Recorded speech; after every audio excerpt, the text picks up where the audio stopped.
It has become very clear over the last 12 months that international cooperation to developing countries is not keeping pace with the rise in extreme weather events and the tragic impact of the COVID-19 pandemic. Lack of solidarity with nations that have contributed least to creating the climate emergency, and the lack of resources to vaccinate their populations in good time is an issue that the UN Office for Disaster Risk Reduction would like to draw urgent attention to on 13 October, the International Day for Disaster Risk Reduction. International cooperation can have a powerful influence on reducing disaster losses in countries trying to eradicate poverty. It can bring vital support to low-income countries struggling to implement their national strategies for disaster risk reduction. There are many good examples of development assistance to reduce loss of life by supporting multi-hazard early warning systems, restoring protective ecosystems, building flood defenses and cyclone shelters, to mention just a few. UN member states were absolutely right to include enhancement of international cooperation to developing countries to disaster risk reduction as one of the 7 global targets when the Sendai Framework was adopted in 2015. Now is the time to put words into action, because only together can we make progress towards a safer and more resilient planet.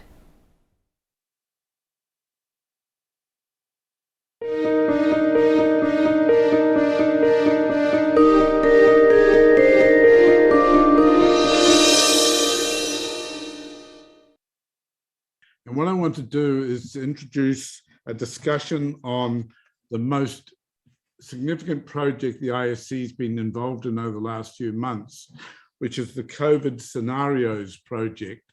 And I'll do so by making some introductory remarks and presenting some slides, followed by which we'll have a panel consisting of Elizabeth Jelen and Jana Singh, David Kaplan, and Enos Hassan.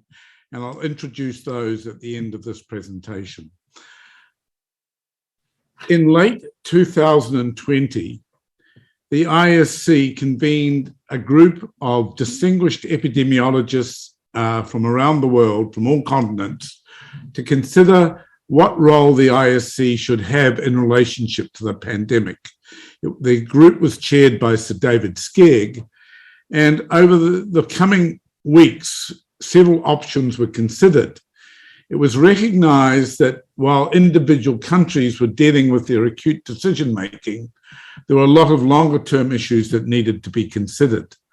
As a result of that, and Dr. Salim Abdul Kalim, who was one of the members of that panel, suggested that what would be the most useful thing for the ISC to do would be to have a focus on the longer-term issues and longer-term scenarios broadly wrought, which this major reset, this major event affecting the whole of the planet might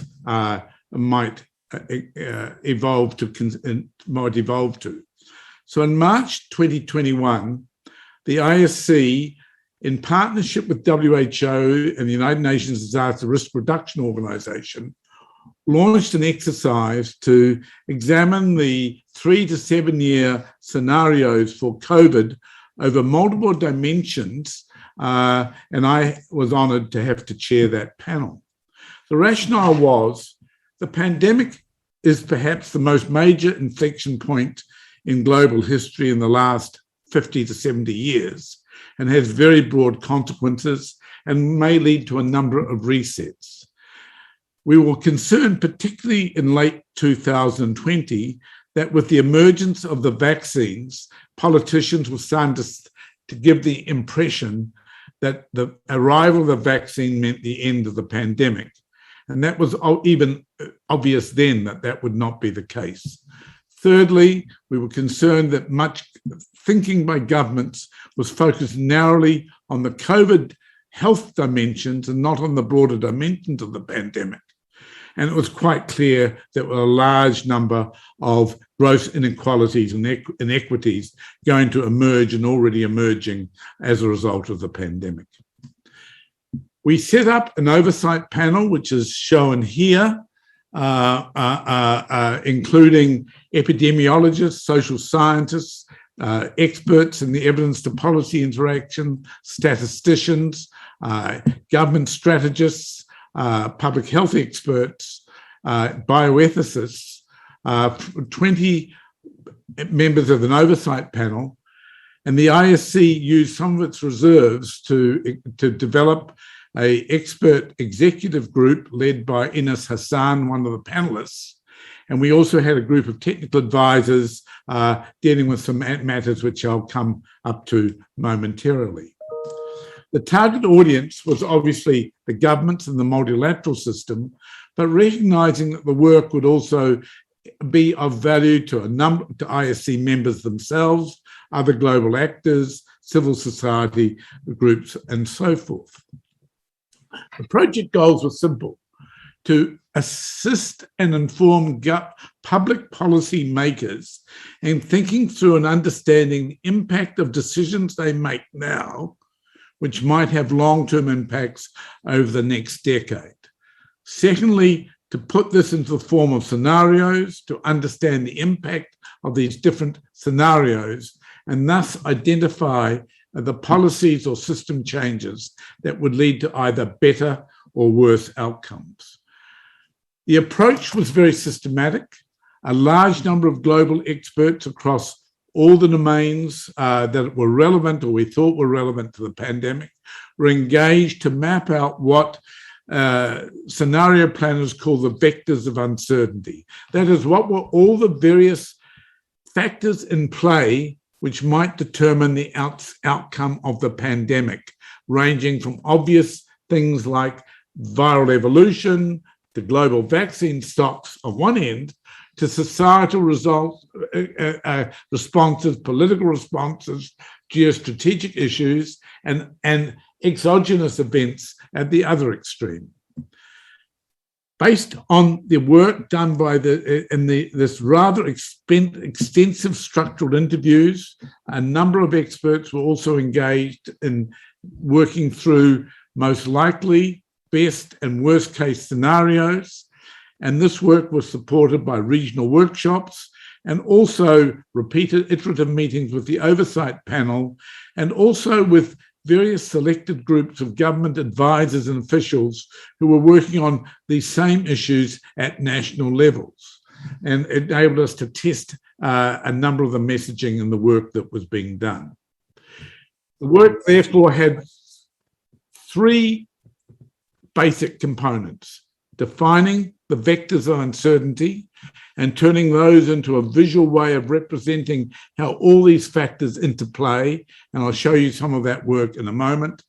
Secondly, working through the scenarios that might emerge from that, and then finally considering what would be the policy recommendations that we would make.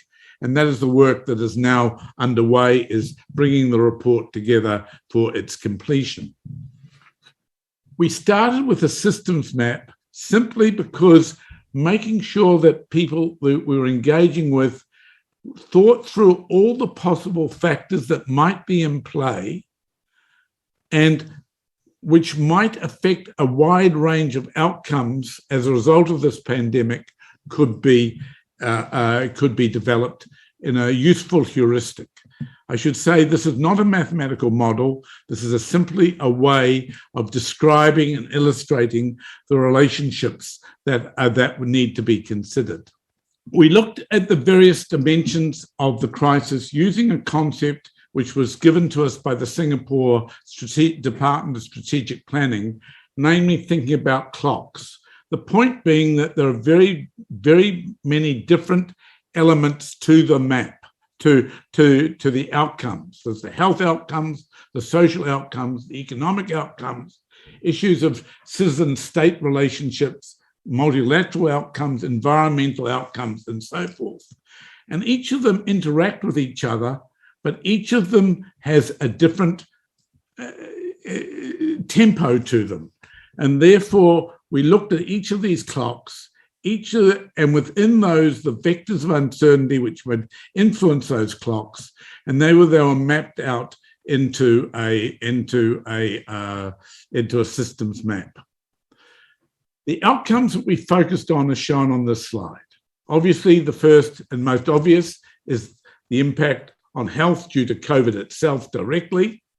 But secondly, we're interested in the impacts on non-COVID health-related issues of social well-being, issues of economic growth and economic equality, issues of inequities, issues of social stability, geostrategic and multilateral issues, impact on the science innovation systems, impact on the sustainability agenda, and lessons for future existential crises.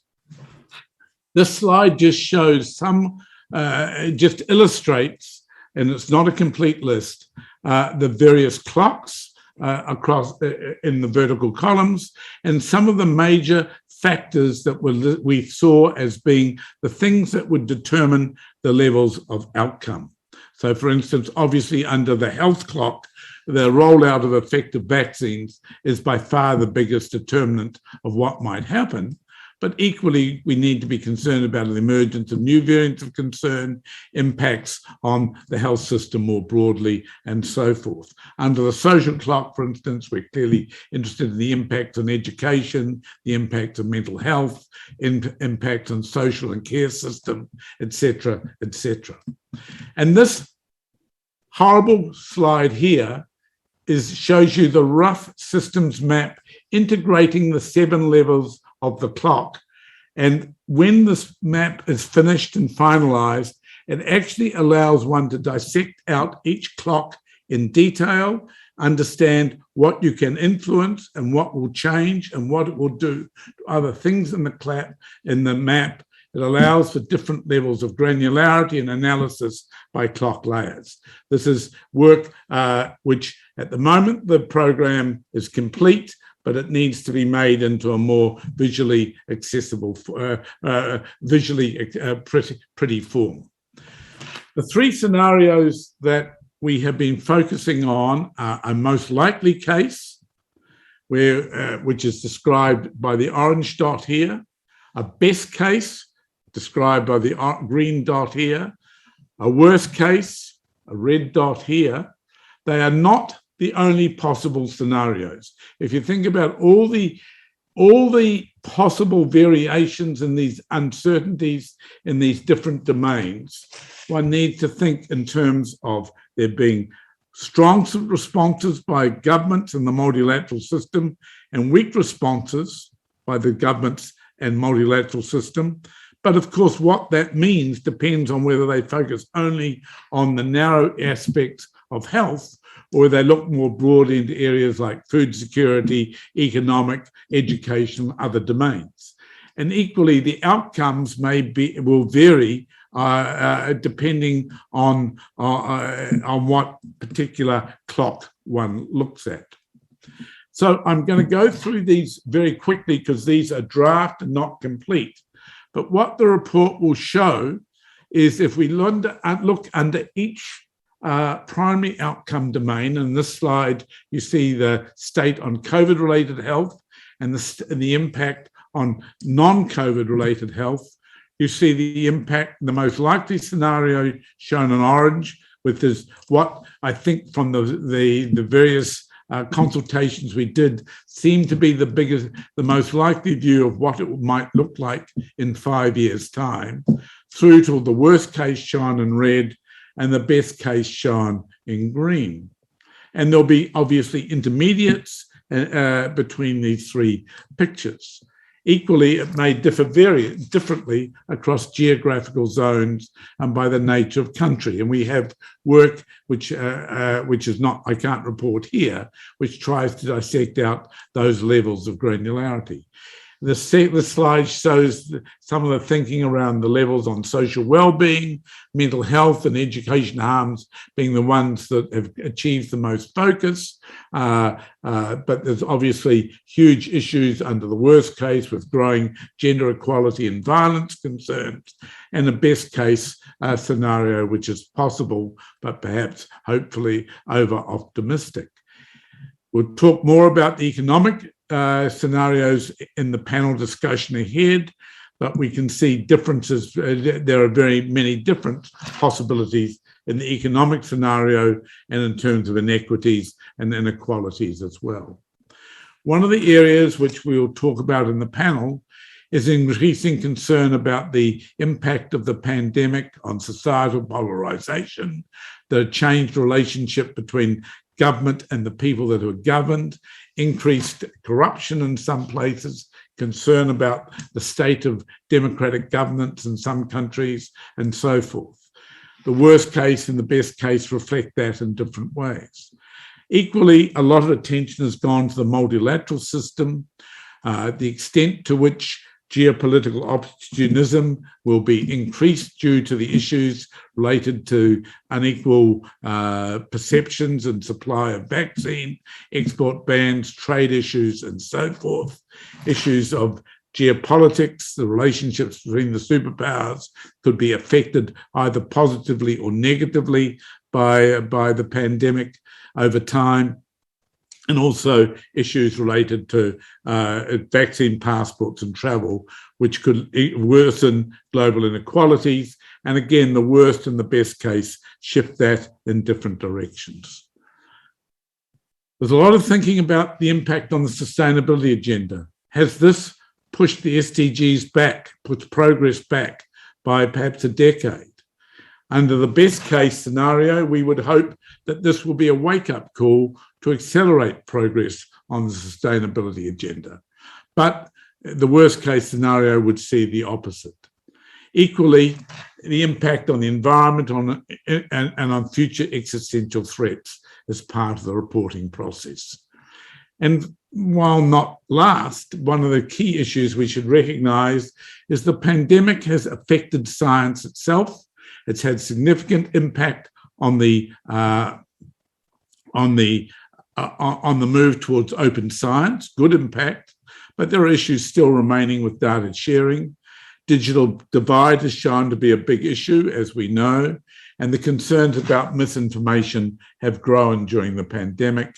And again, one can see how this scenario might be altered in one direction or the other, depending on how countries react and how the pandemic evolves. So the next steps for this project are to produce a report and a mapping tool based on the systems map for contextual use.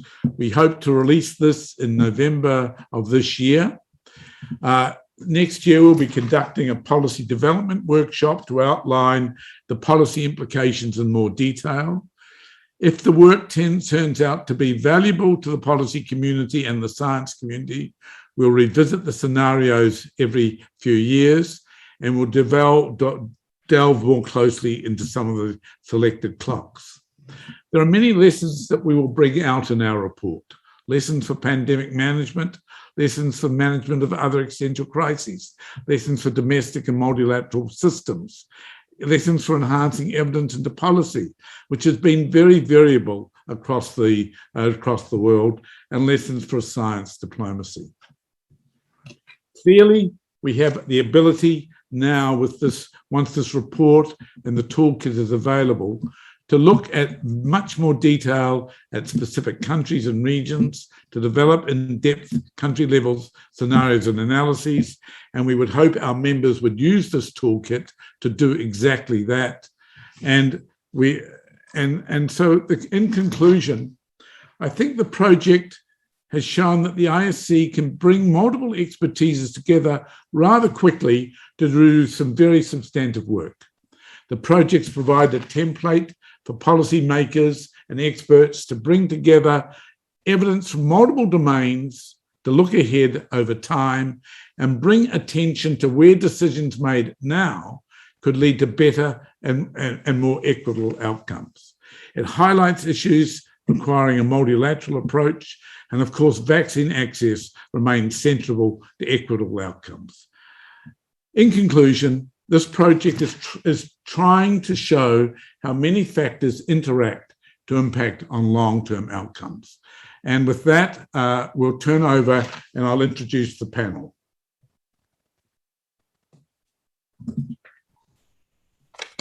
I'd now like to introduce the panel. Elizabeth Jelen is a senior researcher at CONICET in Buenos Aires. She's a well-renowned sociologist and has worked in human rights, the memory of political repression, citizenship, social movements, gender and the family, and has been a very active member of the oversight panel for this work, making sure that the panel's they're thinking through a lot of the domains around social care in particular. Professor Anjana Singh from Nepal is a professor of microbiology at the Central Department of Microbiology at Tribhuvan University in Kathmandu, but she's also a member of the Nepalese Academy of Science and Technology, and she's also a member of the oversight panel. David Kaplan is senior consultant to the ISC, an economist and professor of business government relationships at the University of Cape Town, and he's been heavily involved in this project from its initial conception.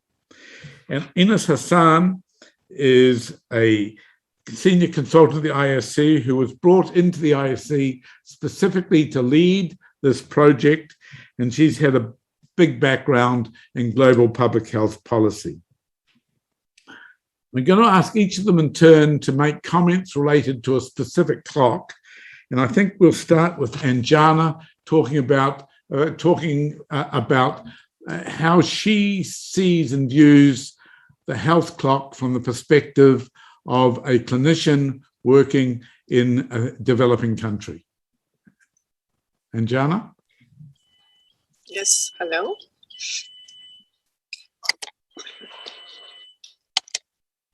Thank you very much, Peter.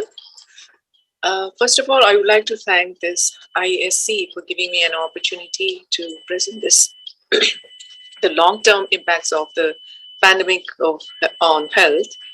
And we know that the outbreak of SARS-CoV-2 virus causing COVID-19 that has been declared a global pandemic by the WHO is a novel infection with a high rate of morbidity and mortality. COVID-19 pandemic is among the deadliest infectious diseases to have emerged in the recent history, and specific mechanism of its emergence in humans remains still unknown. Nonetheless, a large body of virological, epidemiological, veterinary, and ecological data establishes that the new virus, SARS-CoV-2, evolved directly or indirectly from a beta coronavirus in the SARS-CoV virus. And this is a group of viruses that naturally infect bats and pangolins in Asia and Southeast Asia. Scientists have warned for decades that such SARS viruses are poised to emerge again and again, identified risk factors, and argued for enhanced pandemic prevention and control efforts. Unfortunately, few such preventive actions were taken, resulting in the latest coronavirus emergence, detecting in late 2019, which quickly spread it, and it caused pandemic around the world. The risks of similar coronavirus outbreaks in the future remains quite high. In addition to controlling the COVID-19 pandemic, we must undertake vigorous scientific, public health, societal actions, including significantly increased funding for basic and applied research addressing disease emergence to prevent tragic history from repeating itself. However, it's been affecting health and well-being, economy, social, education, and some of the other shortages, but I'll be mostly talking with health effects only. So COVID-19, it is produced and it has scarring and other permanent problems in the lungs, but even mild infections can cause persistent shortness of breath, even after light exertion. Experts say that lung recovery after COVID-19 can take months for a person's lung function to return to pre-COVID-19 levels.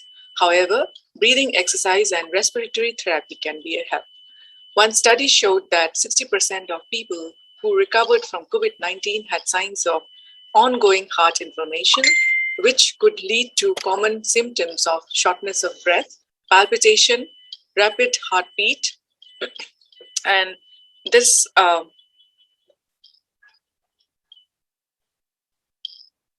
inflammation, it has been appeared even in those who had a mild case of COVID-19 and who had no medical issues before they got sick. Some studies suggest that altered or loss of senses of smell or taste is about 60 to 80%, and chances that these people will see improvement in their sense of smell within a year.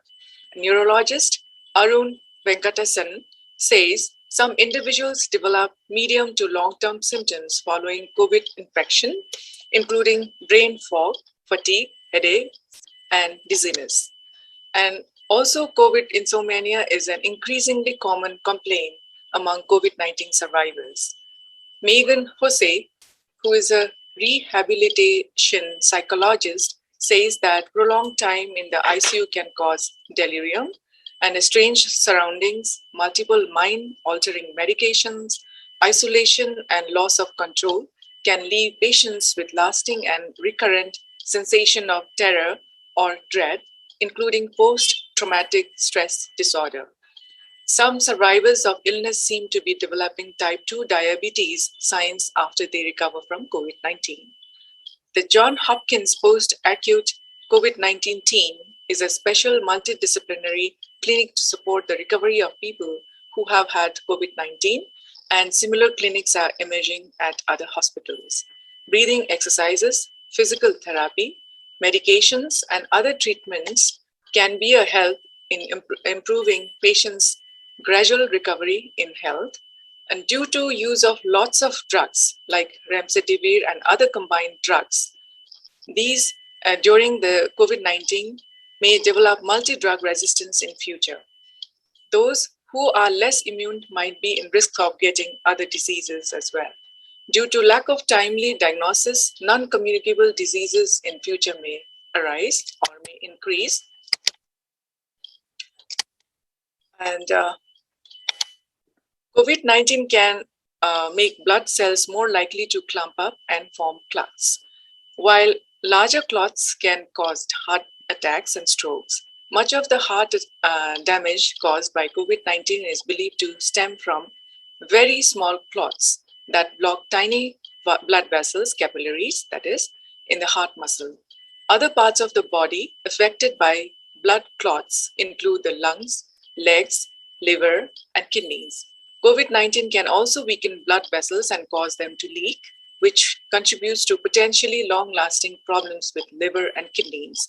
Some of these patients are known as long haulers, have experienced symptoms for more than 6 months after being infected. The long-term effects of COVID-19 are still being not understood because of this new virus. And Dr. Jennifer Ross, acting professor of medicine, infectious disease and global health at University of Washington School of Medicine, she has reviewed the available literature about long-term illness connected to COVID-19 for a state Department of Health report, and found that many hospitalized with COVID-19 experience lingering symptoms such as shortness of breath and fatigue, or even memory problems. Months after leaving the hospital, even people who are not hospitalized can have a cough, fatigue for weeks after they are sick, she has recorded.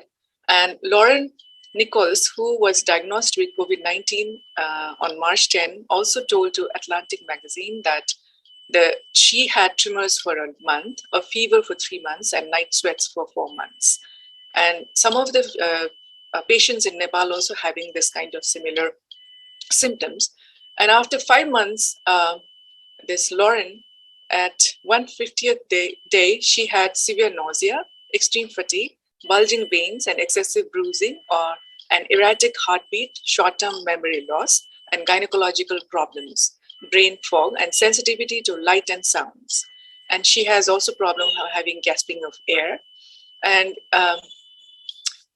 University of Maryland psychiatrist who had been working with COVID-19 patients estimates that between 1/3 to 1/2 of patients deal with some kind of mental health issues. In connection with this, one of my relative, Navina Singh, she also has a hair loss, fatigue, tiredness, short memory loss, and obese problem after COVID-19 infection. Similarly, this is a case study. Mr. Vinay Maharjan, though there is no longer live coronavirus when tested, as his test showed negative for the coronavirus, but still suffered with severe debilitate. In Nepal, maternal and neonatal mortality rate increased after COVID-19 infections, and that is about threefold, which is really alarming. A suicidal effect effect is quite alarming, especially more in women, and women's health has been affected disproportionately. Long haulers effect or another word we can say National Institute of Health refer as a long-term COVID-19 symptoms as PASC, that is post-acute sequelae of SARS-CoV-2. So it has been clear that people with certain risk factors, especially including high blood pressure, smoking, diabetes, obesity, and cancer and other conditions, they are more likely to have a serious bout of COVID-19. However, there isn't a clear link between these risk factors and long-term problems. And John, I think COVID-19, I'm almost done. Effect can happen in people who have mild symptoms, and there have been some persisting symptoms that could be due to organ damage or a persistent inflammatory or autoimmune response to other reasons. And CDC has also given that some lasting symptoms are fatigue, shortness of breath, cough, joint pain, and chest pain. And it also includes cognitive problems like difficulty concentrating, depression, muscle pain, headache, and rapid heartbeat and intermittent fever. Besides physical exercises in Nepal, yoga plus Tai Chi fusion is being practiced with a long balanced diet to stay physically and mentally healthy, where our total population is about 1,27,080,678. So these people, they have been already vaccinated. That means 25.8%. Thank you. Thank you very much. David Kaplan, as an economist, when you hear from Anjana describing the raft of disease, morbidity, and affecting both developed but horrifically developing and low-income countries, the issue of the economic future of this pandemic is something that's key. And I just wonder if you'd like to make some comments on that. Well, thank you. Thank you, Peter. Let me start with the growth story, our growth scenario. So what we're looking at for developed countries in China who've got access to vaccine, large stimulus packages, we're going to see very high rates of growth over the next short period of time. So for the G7, we're anticipating a growth this year of around 7%, which is historically unprecedented, and close to 6% in 2022. But there's a very sharp contrast here, because while the developed countries are growing, developing countries have very limited access to vaccine and very limited stimulus packages. So governments' financial resources are very strained, and developing countries have very little access to global capital markets. So they will benefit, developing countries will benefit from global growth because of higher raw material prices, commodity prices in particular, but growth in the developing countries will be much more subdued. So we are anticipating high global growth, probably 6% this year and close to 5% next year, but divergent economic growth. Growing economic gulf between developed and developing countries, which the IMF, quite rightly, I think, has recently termed a divergence. So that's our expectation about our growth scenario. But there are, of course, significant downside risks to this scenario. The stimulus packages will mean much more demand, But there's also a lot of pent-up consumer demand. People haven't spent over the process of Corona, and they may well raise consumer expenditures may rise. In combination, that means you're going to have a high increase in demand. And if in addition we get disruptions in global supply chains, we get falling supply as a consequence, higher demand, falling supply, of course, we're in an inflationary situation. How do central banks react to that? They'll react to that by raising interest rates, and the raising interest rates, of course, will crimp growth, will make the growth much less. And if on top of that we get new variants of COVID arriving, we could have a very, very different scenario.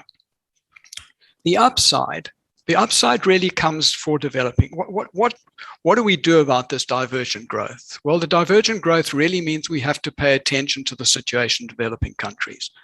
And key here is that developing countries need access to global capital markets.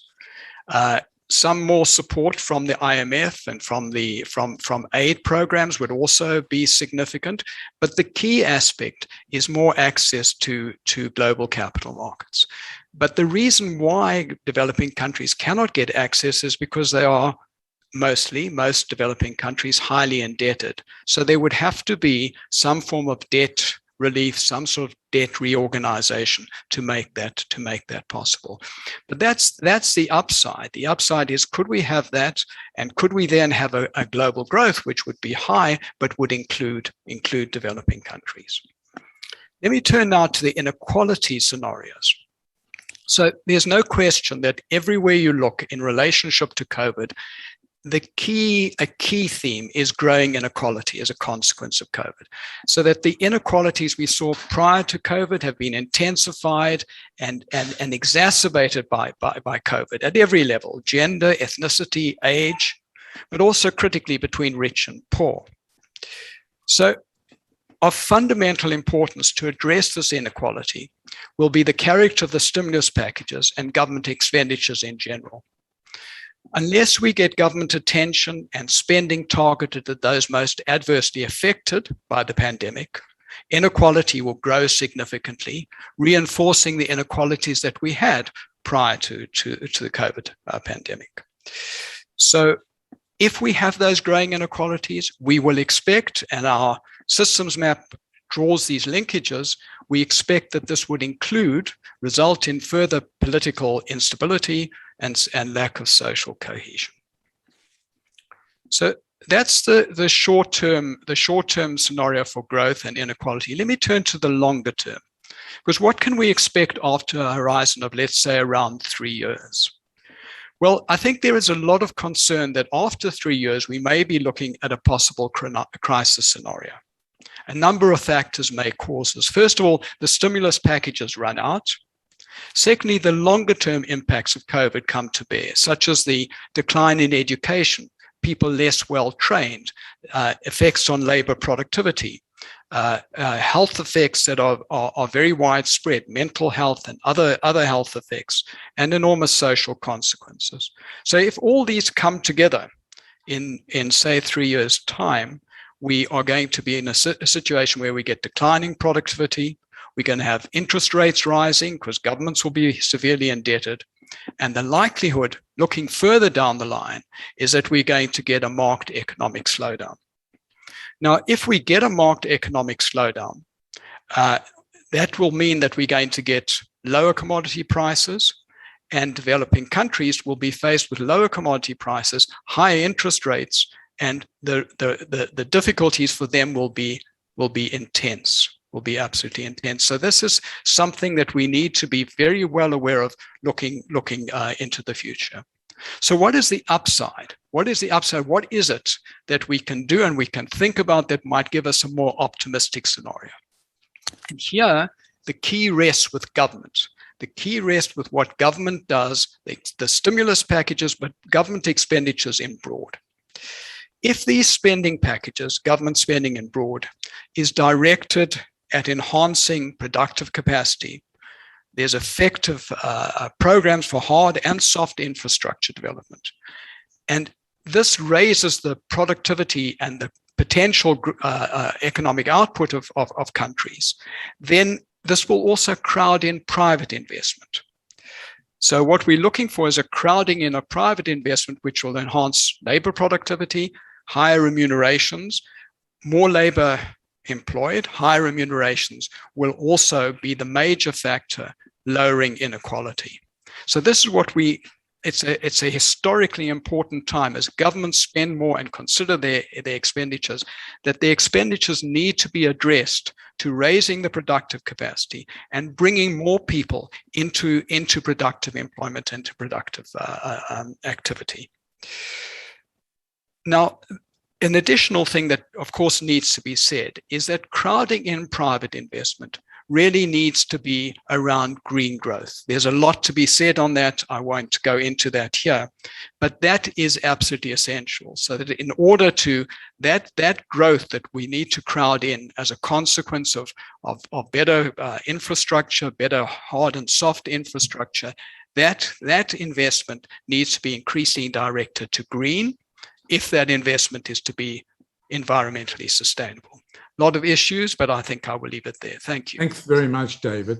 You've raised a lot of issues, but at the heart of it all are people. And I'd like to turn to Elizabeth to make some comments from the point of view of how people and how society, the society is responding and will respond in time to this pandemic. What are your big concerns, Elizabeth? You're muted, I think. Hello. Thank you very much for this opportunity. Thank you to Peter, to Ines, and everybody else in the team for this opportunity to participate in this exercise, an exercise that involves looking ahead beyond short-term urgencies. I would like to start saying that in the first stage of the pandemic, international and national governments called on scientists' advice. Epidemiologists, virologists, experts in vaccine development, and other specialists became the key providers of advice.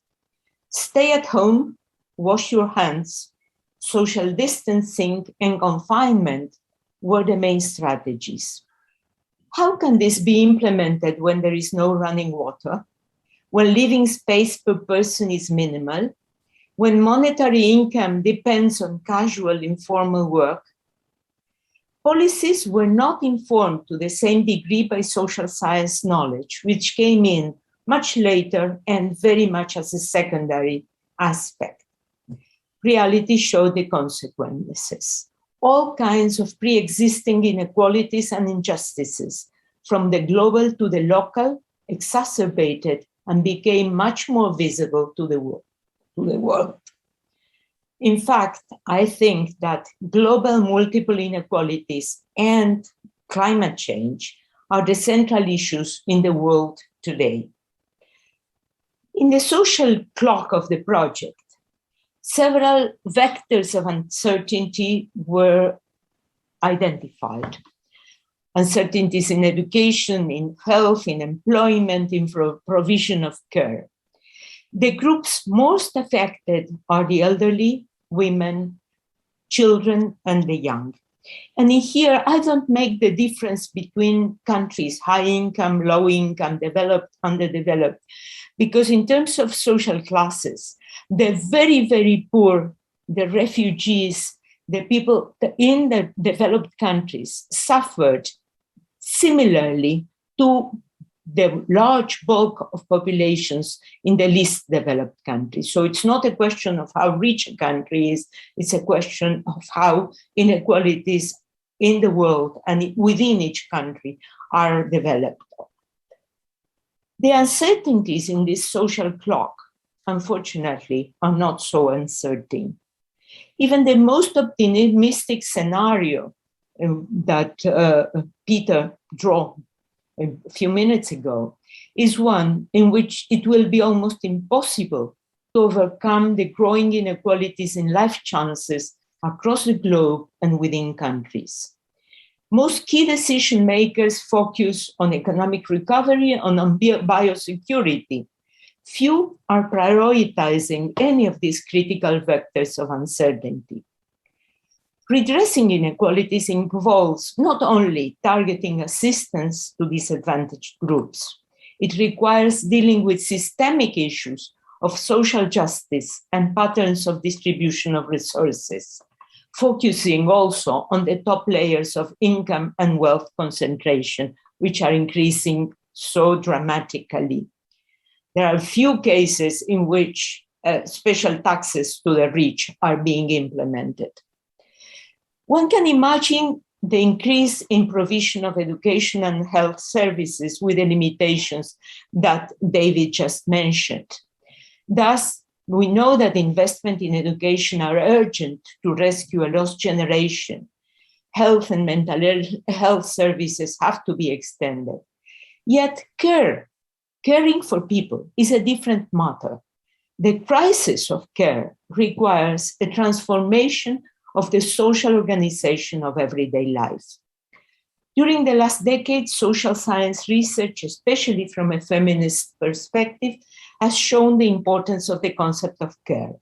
There is a clear understanding of the social and political organization of care, which involves different combinations of four institutions or four forms: family, state, market, and community action.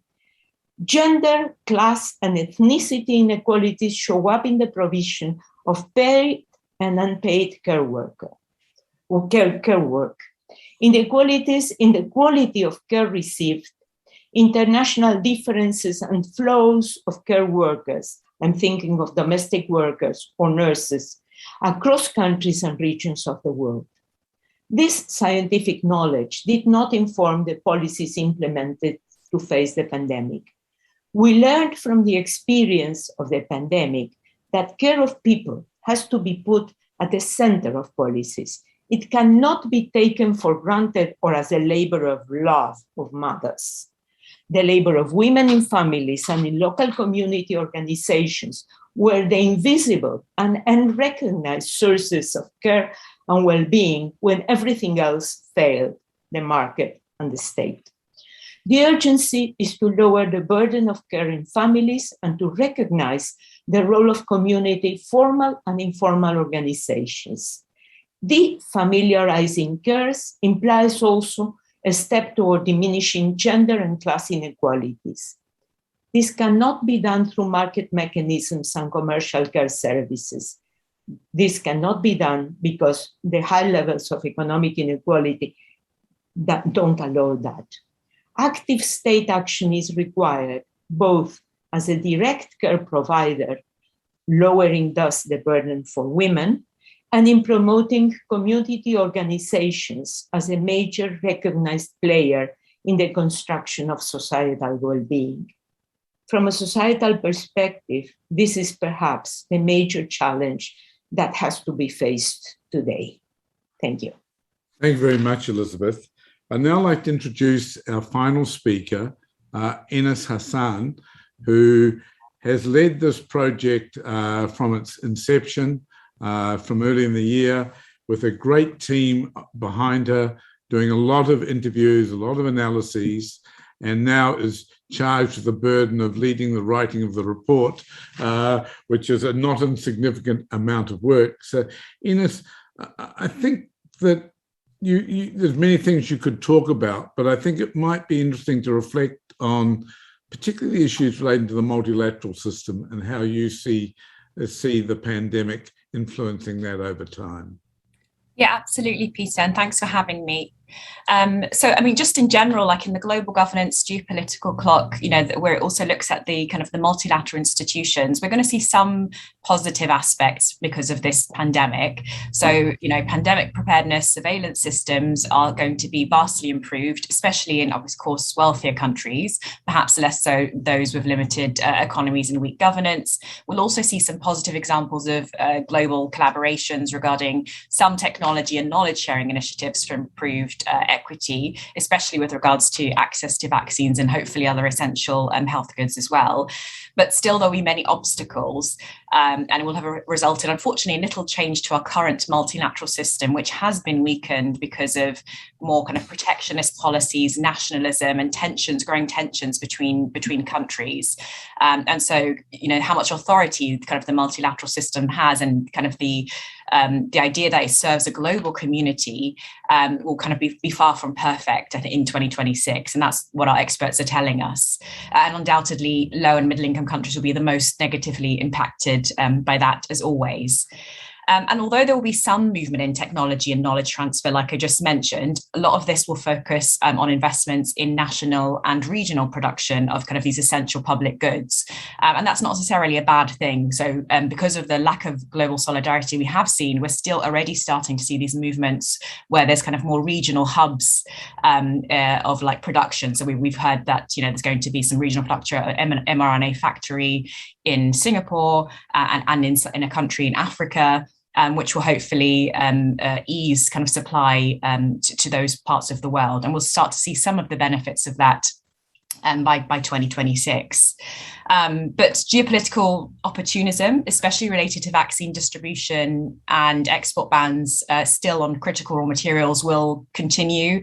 And those will have increased geopolitical tensions, especially between, the superpowers. And although the global power dynamics will have continued to change, it won't be very clear how this power struggle has strengthened any single country's position.